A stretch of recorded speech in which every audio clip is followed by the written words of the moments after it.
تنصروا الله ينصركم ويثبت أقدامكم. السلام عليكم ورحمة الله وبركاته.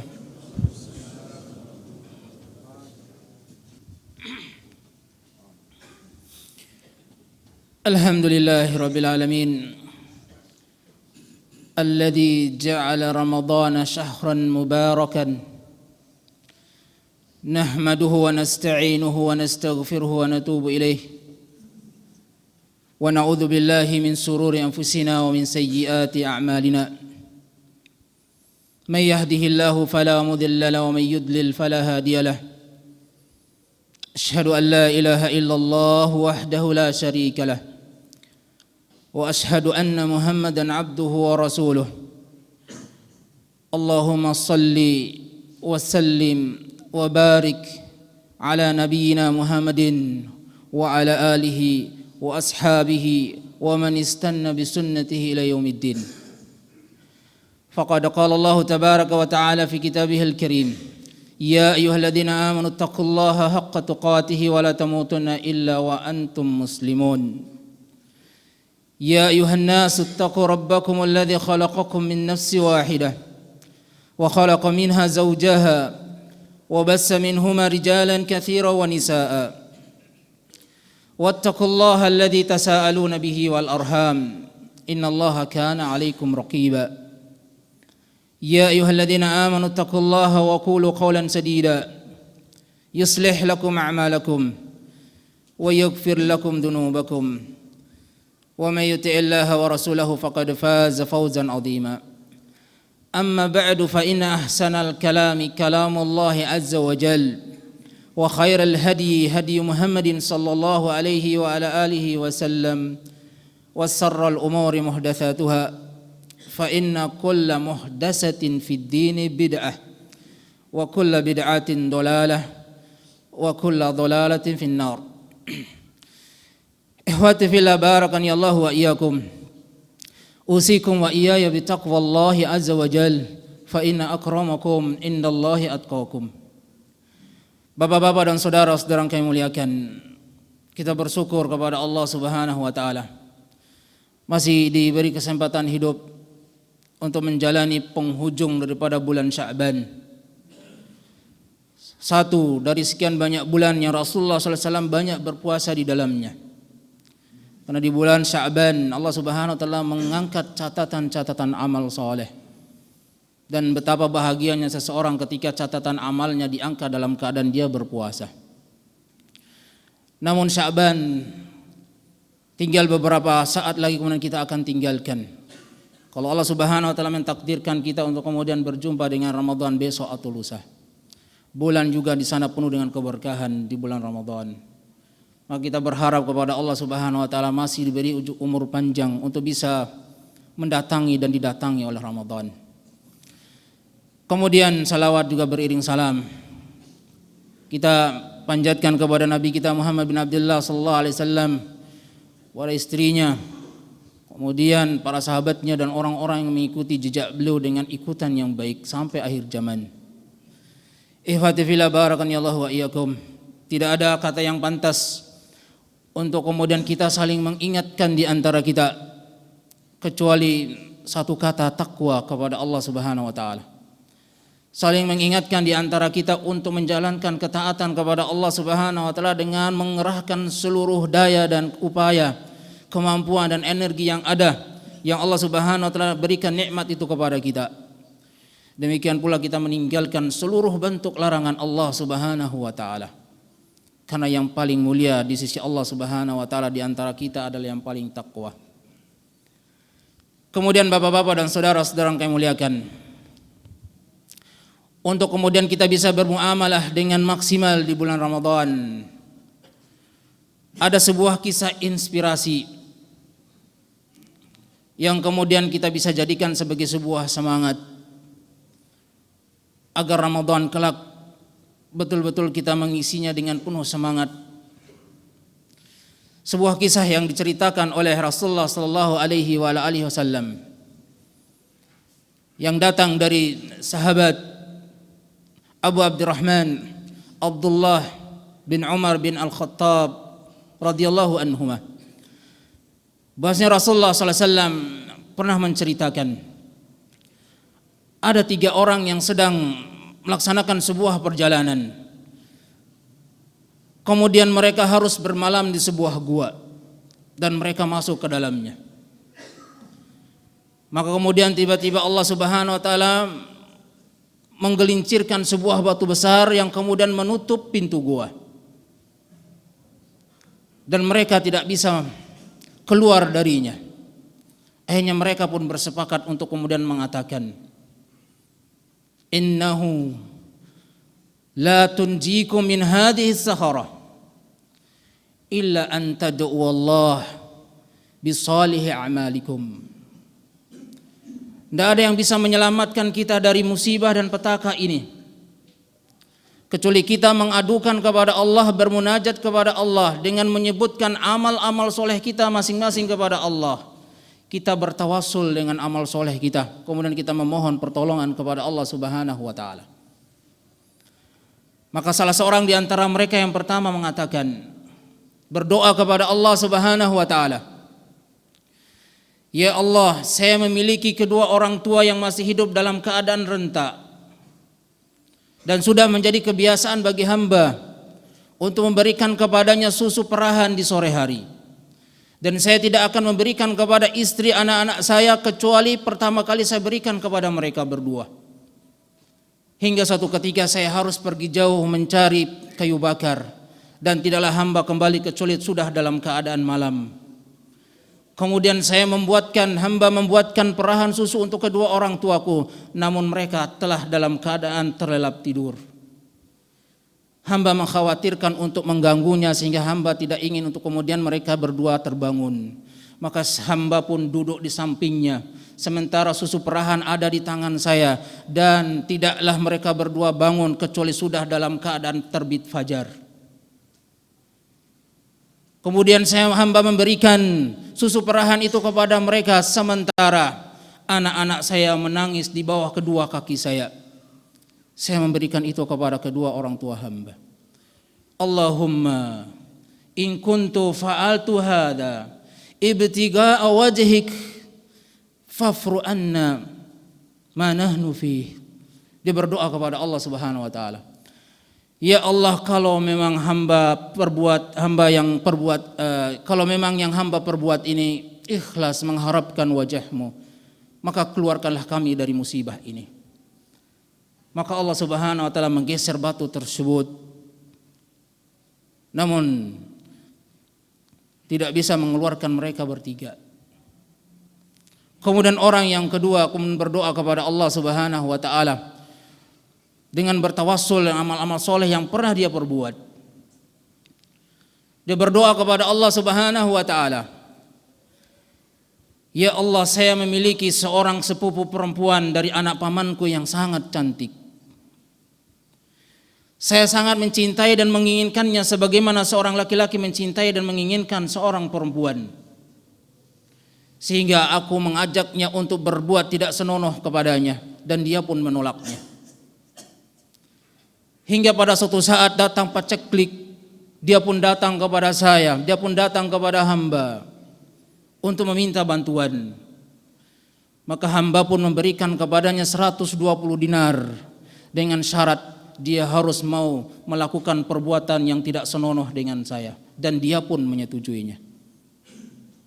Ketika hamba sudah berkuasa di atasnya, maka keluar dari mulutnya perkataan ittaqillah, bertakwalah kepada Allah Subhanahu wa taala, janganlah Anda menghancurkan cincin kecuali dengan cara yang benar. Maka tiba-tiba hamba memalingkan badan hamba dan hamba meninggalkan dia beserta 120 dinar yang saya berikan kepadanya. Allahumma in kuntu fa'altu hadha ibtigha'a wajhik fafruj anna ma nahnu fih. Ya Allah, kalau sekiranya yang hamba perbuat ini ikhlas mengharapkan wajah-Mu, maka selamatkanlah kami dari musibah ini.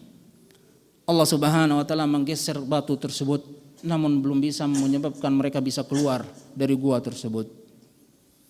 Maka kemudian orang yang ketiga pun berdoa kepada Allah, Subhanahu wa ta'ala dengan menyebutkan amal solehnya sebagai bentuk tawassul.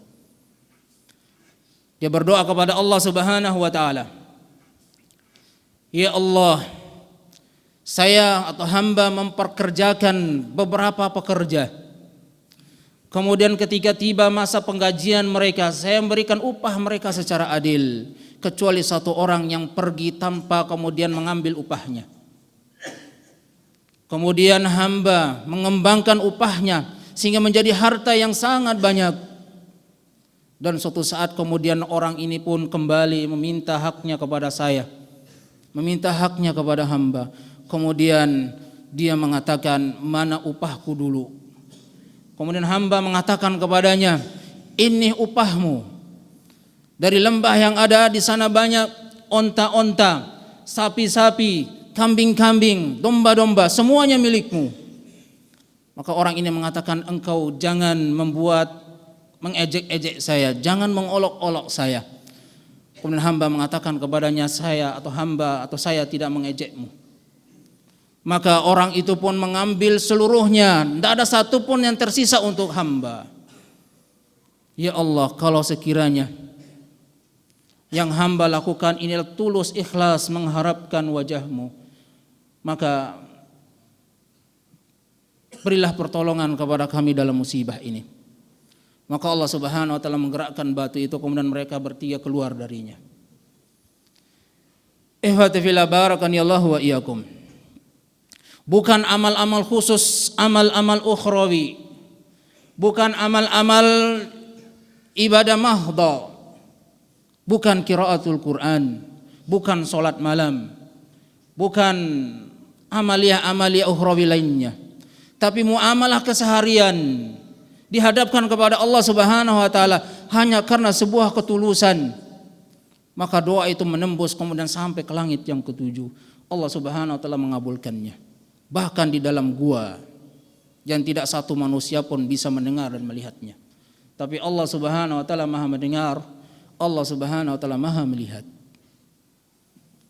Hanya ketika seseorang bermuamalah dengan kedua orang tuanya tanpa keluh kesah, tulus ikhlas mengharapkan wajah Allah Subhanahu wa ta'ala, Allah Subhanahu wa ta'ala jadikan dia sebagai sebab untuk menurunkan pertolongannya. Hanya karena kemudian dia menjaga diri dari kehormatan terhadap pergaulan bebas dan ikhlas meninggalkan kemaksiatan itu karena Allah, maka Allah Subhanahu wa ta'ala berikan pertolongan kepadanya. Demikian pula karena disebabkan menunaikan amanah bagi atasan terhadap bawahannya, bagi orang-orang yang memiliki orang-orang yang dipekerjakan di tempatnya, menunaikan amanah, bukan amalan-amalan yang ukhrawi, tapi didasari dengan keikhlasan dan ketulusan kepada Allah. Allah Subhanahu wa ta'ala kemudian mengabulkan permintaannya. Barakallahu li wa lakum fil Qur'anil azim wa nafa'ni wa iyyakum bima fihi minal ayati wa dzikril hakim. Aqulu qawli hadza astaghfirullah, innallaha huwal ghafurur rahim.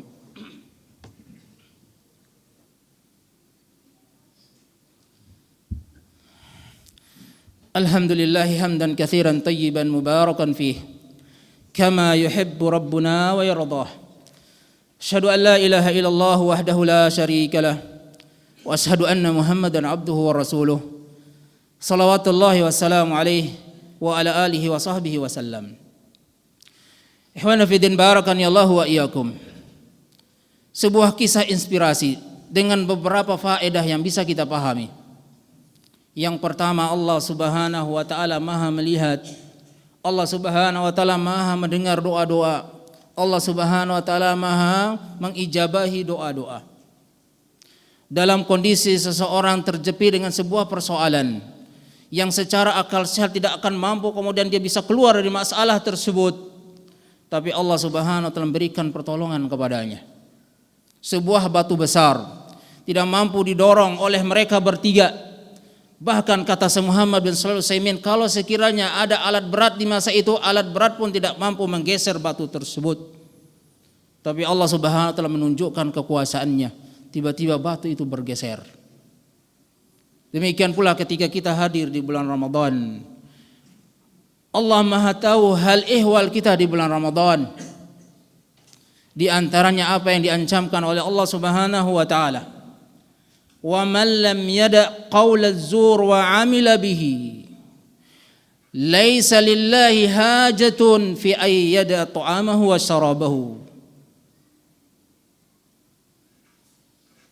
Allah Subhanahu wa taala memberikan isyarat, barang siapa yang tidak meninggalkan perkataan dusta, bahkan bermuamalah dusta, maka Allah Subhanahu wa taala tidak punya hajah, tidak punya kebutuhan, tidak punya keinginan sama sekali terhadap puasa yang dia lakukan, yang dia meninggalkan makan dan minum di siang hari di bulan Ramadan.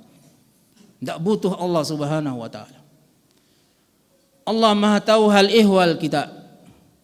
Maka kita jaga puasa kita di bulan Ramadan agar kemudian dijadikan sebagai sebuah wahana untuk memperbaiki keadaan kita, memperbaiki ketulusan dan keikhlasan kita menjalankan amal-amal soleh dalam kehidupan kita sehari-hari. Terkait dengan tugas dan tanggung jawab kita, ada orang tua di rumah kita, ada sanak saudara perempuan kita di rumah kita, ada kemudian pekerja-pekerja dan pembantu-pembantu kita. Maka ihwati fillah barakanillahu wa iyyakum, itu yang pertama. Kemudian yang kedua, tulus ikhlas itu menentukan kualitas amaliyah kita. Amaliyah yang secara pandang kasat mata amaliyah yang sepele, bermuamalah dengan manusia, bermuamalah dengan rekan-rekan kita, bermuamalah dengan tetangga-tetangga kita. Di sana ada perkara yang soleh, kemudian menurut pandangan agama, dan kemudian kita ikhlaskan untuk beramal dengannya. Maka Allah Subhanahu wa taala menjadikan sebagai sebab Allah Subhanahu wa taala memberikan pertolongan kepada kita. Kalau sekiranya salah seorang di antara kita menjadi orang yang keempat dari orang yang sedang melaksanakan perjalanan, kemudian masuk ke dalam gua, kemudian tertutup oleh batu yang sangat besar. 3 orang saudara kita telah berdoa kepada Allah Subhanahu wa taala dan batu telah bergeser, dan mereka bertiga mengharap kepada kita untuk kemudian bisa keluar dari gua tersebut, dan kita adalah orang yang terakhir. Apakah ada doa kita untuk kemudian kita bermunajat kepada Allah Subhanahu wa taala, bertawasul dengan amal soleh kita, bukan amal yang ukhrawi? Kalau sholat malam mungkin sudah kita pahami. Kalau qiraatul Quran mungkin tidak bisa ada yang menandingi diri kita. Tapi kaitan dengan amal-amal muamalah keseharian kita, sebagaimana mereka yang telah menyebutkan amaliyah ini di hadapan Allah Subhanahu wa taala untuk bermunajah kepadanya. Seandainya kita adalah orang yang keempat, adakah amaliyah itu yang kemudian kita bermunajat kepada Allah Subhanahu wa taala, yakni bertawasul kepadanya, dan 3 orang saudara kita mengharap besar kepada kita sebagai orang yang terakhir agar batu itu bisa bergeser? Kalau seandainya ada, maka alhamdulillah momen Ramadan ini kita jadikan dia sebagai sebuah wahana untuk memperteguh dan memperkokoh amal soleh dengan tulus ikhlas yang pernah kita lakukan. Tapi kalau tidak ada, maka kita jadikan momen Ramadan yang insya Allah beberapa hari ini akan datang kepada kita, agar kemudian kita menjadi orang yang tulus dan ikhlas. Setiap amal soleh yang kita lakukan, kita persembahkan hanya untuk Allah Subhanahu wa taala. Baik itu yang berkaitan dengan ketika Allah Subhanahu wa taala masih beri anugerahkan kepada kita kedua orang tua yang masih hidup dalam perawatan kita. Di sana ada surga yang Allah Subhanahu wa taala masukkan ke dalam rumah kita. Atau yang berkaitan dengan kehormatan kita, atau yang berkaitan dengan amanah yang diberikan kepada kita. Persoalan yang sepele, bukan persoalan yang ukhrawi, tapi kalau dijalani dengan bentuk keikhlasan, ini menjadi sebuah amal soleh yang tidak ternilai harganya di sisi Allah Subhanahu wa taala. Maka ihwati fillah barakanillahu wa iyyakum, walaupun Ramadan belum hadir di tempat kita, para ulama terdahulu sebagaimana kita sampaikan telah berdoa agar bisa berjumpa dengan Ramadan 6 bulan sebelum Ramadan itu hadir. Karena demikian keadaan, keinginan mereka untuk memperbaiki diri dan memperbaiki keadaan. Ada ketulusan dan keikhlasan yang sudah mulai layu, sudah mulai lusuh, maka mereka butuh Ramadan untuk membalikan kekuatan, ketulusan dan keikhlasan mereka. Maka ihwati fillah barakallahu wa iyyakum, sebagai nasihat untuk diri pribadi kami dan pada kita semua, kita berharap Ramadan ini membawa keberkahan buat kita. Tidak sebagaimana apa yang didoakan oleh Rasulullah sallallahu alaihi yang didoakan oleh para malaikat atau malaikat Jibril, kemudian diaminkan oleh Rasulullah sallallahu alaihi wasallam ketika beliau naik di atas mimbar. Ini sudah sangat masyhur, sudah sering didengar oleh telinga-telinga kita, tapi dijadikan sebagai sebuah perkara yang telah tertusuk dalam benak kita agar Ramadan berlalu penuh dengan keberkahan. Yang mana Rasulullah SAW mengatakan amin, amin, amin 3 kali. Kemudian para sahabat bertanya, ada apa gerangan wahai Rasulullah SAW engkau mengucapkan amin? Maka Rasulullah SAW mengatakan tadi Jibril berdoa, celaka dan binasa orang-orang yang kedatangan bulan Ramadan, kemudian bulan Ramadan berlalu, tidak ada satupun dosa yang diampunkan untuknya. Ucapkanlah amin. Maka saya mengatakan amin, kata Rasulullah SAW. Malaikat berdoa kepada orang-orang dalam bentuk kecelakaan dan kehinaan ketika Ramadan ini seakan-akan seperti sebuah beban di dalam hidup. Ketika Ramadan ini bukan sebagai sebuah perkara yang harus disambut dengan penuh kegembiraan, maka berlalu Ramadan, tidak ada satupun dosa yang diampunkan untuknya. Kemudian yang kedua, kata Rasulullah SAW, Jibril berdoa, yakni kecelakaan dan kehinaan seseorang yang masih mendapati kedua orang tuanya masih hidup atau salah satu di antaranya, tapi tidak menyebabkan kedua orang tuanya ini beramaliyah dengannya, berbakti dengannya sehingga dia tidak dimasukkan ke dalam surga. Ada kesempatan untuk dia bisa meraih surga dengan masih adanya kedua orang tuanya yang masih rentah, tapi tidak berperlakuan baik dengan kedua orang tuanya sehingga orang tuanya pun mati dalam keadaan dia belum sempat berbakti kepadanya. Doakanlah amin. Maka saya mengatakan amin, kata Rasulullah SAW. Yang terakhir, yakni seseorang yang didoakan oleh malaikat keburukan dan kehinaan ketika ada nama Nabi SAW disebutkan kemudian tidak bersalawat kepada beliau sallallahu alaihi wasallam. Kedudukan Ramadan, kedudukan kedua orang tua, kedudukan Rasulullah sallallahu alaihi wasallam disamakan kemuliaan mereka. Ramadan, orang tua kita dengan Rasulullah sallallahu alaihi wasallam. Oleh karena itu kita muliakan mereka, terutama Ramadan yang insya Allah akan hadir di hadapan kita. Mudah-mudahan yang sedikit ini bermanfaat. Lebih dan kurang mohon dimaafkan. Innallaha wa malaikatahu yusholluna 'alan nabi. Ya ayyuhalladzina amanu shallu 'alaihi wa sallimu taslima. Allahumma shalli 'ala Muhammad wa 'ala ali Muhammad kama shallaita 'ala Ibrahim wa 'ala ali Ibrahim wa barik 'ala Muhammad wa 'ala ali Muhammad kama barakta 'ala Ibrahim wa 'ala ali Ibrahim innaka Hamidum Majid. Allahumma ighfir lil muslimin wal muslimat wal mu'minin wal mu'minat al-ahya'i minhum wal amwat innaka qaribun mujibud da'wah. Rabbana dhalamna anfusana wa illam taghfir lana wa tarhamna lanakunanna minal khasirin. Rabbana hab lana min azwajina wa zurriyyatina qurrata a'yunin waj'alna lil muttaqina imama. Allahumma ja'alna minal muwahhidin wajnubna wa abna'ana an na'budal asnam. Rabbana taqabbal minna du'ana innaka antas samiul alim wa tub 'alaina rabbana innaka antat tawwabur rahim. Rabbana atina fid dunya hasanah wa fil akhirati hasanatan wa qina adzaban nar. Wa sallallahu ala Muhammadin wa ala alihi wa sahbihi wasallim. Subhana rabbika rabbil izzati amma yasifun wa salamun al mursalin walhamdulillahi rabbil alamin. Aqimus salat.